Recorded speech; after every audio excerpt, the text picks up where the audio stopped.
Hi, I'm Spencer, an expert builder at Niologic, and today I'll be explaining the ins and outs of Table with Cards. Let's get started. The Table with Cards element in Niologic is designed to present data entries as individual cards arranged in a grid. You can see an example of how it looks in the background. In order to install it, navigate to the project canvas in the individual app canvas on the left side and click on the plus sign.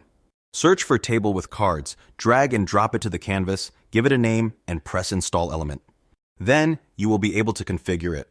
You will see three headers. One is for table settings.